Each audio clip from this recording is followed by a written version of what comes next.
আসসালামু আলাইকুম, সবাই কেমন আছেন? আলহামদুলিল্লাহ আমিও ভালো আছি। অনেকদিন পরে একটি ভিডিও নিয়ে চলে এসেছি। আশা করি সবার কাছে ভালো লাগবে।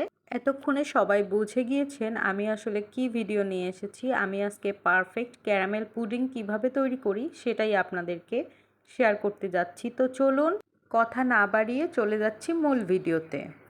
ফার্স্টেই আমি এখানে 1.5 কেজি পরিমাণ দুধ নিয়েছিলাম। লিকুইড দুধটা জাল করে হাফ কেজি করে নিয়েছি এবং দিয়ে দিলাম এর ভিতরে একটি এলাচ। এলাচটা দিয়ে দিলাম কারণ কাঁচা ডিম আর কাঁচা দুধের একটা স্মেল আসে, অনেকেই এটা পছন্দ করেন না, তাই একটা এলাচ দিয়ে দিলাম যাতে এলাচের সুন্দর একটা মিষ্টি ঘ্রাণ ছড়িয়ে যায়। এটা চাইলে আপনারা স্কিপও করতে পারেন। আর এখানে আমি একটা বাটি সেট করে নিচ্ছি ক্যারামেলের জন্য। আমি এখানে 1 টেবিল চামচ পরিমাণ ঘি দিয়ে দিয়েছি। ঘিটা অপশনাল, আপনারা চাইলে স্কিপও করতে পারেন। আমি জাস্ট স্মেলের জন্য ঘিটা ইউজ করেছি।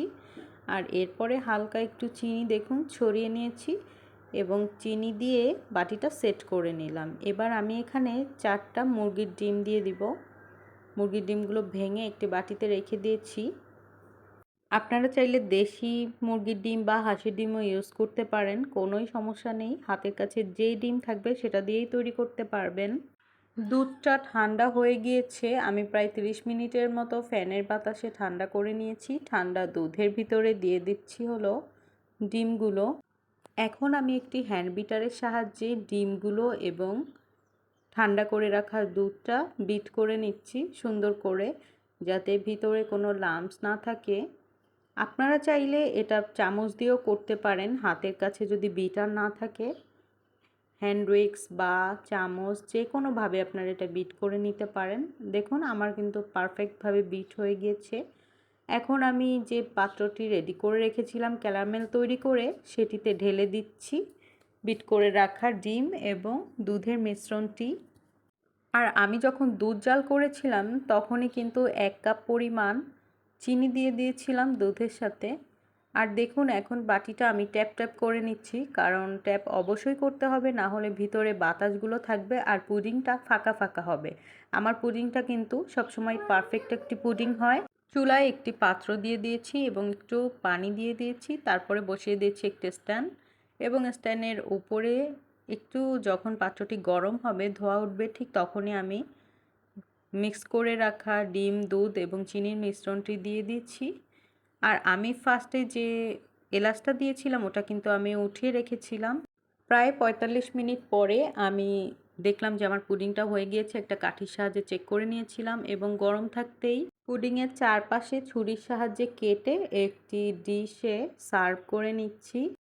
পুডিংটা কিন্তু আপনারা অবশ্যই ঠান্ডা হলে তারপরে একটি প্লেটে বা বাটিতে সার্ভ করবেন, কারণ গরম থাকতে যদি পুডিংটা সার্ভ করতে যান তাহলে কিন্তু ভেঙে যাওয়ার চান্স আছে। আর আমি প্রায় পুডিং তৈরি করি, তাই আমার আত্মবিশ্বাস ছিল যে পুডিংটা ভাঙবে না, যার কারণে আমি সাথে সাথেই ভিডিও করার জন্য কেটে সার্ভ করে আপনাদেরকে দেখিয়ে দিলাম। এখন আমি পুডিংটা কেটে দেখিয়ে দিচ্ছি কেমন পারফেক্ট ক্যারামেল পুডিং তৈরি করলাম।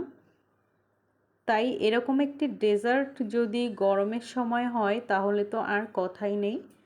আর আপনারা যদি এই টিপসগুলো ফলো করেন অবশ্যই আপনারা পারফেক্ট ক্যারামেল পুডিং তৈরি করতে পারবেন। দেখুন আমার পুডিংটি কি সুন্দর হয়েছে।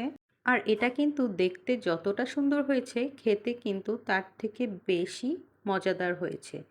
তো আশা করি আমার এই ভিডিওটি সবার কাছে ভালো লাগবে। আজকের ভিডিওটি যদি ভালো লাগে অবশ্যই লাইক কমেন্ট শেয়ার দিয়ে আমার পাশেই থাকবেন। ধন্যবাদ সবাইকে এতক্ষণ আমার ভিডিও দেখার জন্য। আর এই টিপসগুলো ফলো করলে আপনার পারফেক্ট ক্যারামেল পুডিং তৈরি করতে পারবেন। আজকে এখানেই বিদায় নিচ্ছি। আমি তামান্না, দেখা হবে নতুন কোনো ভিডিওতে। সেই পর্যন্ত সবাই ভালো থাকবেন, সুস্থ থাকবেন। আল্লাহ হাফেজ।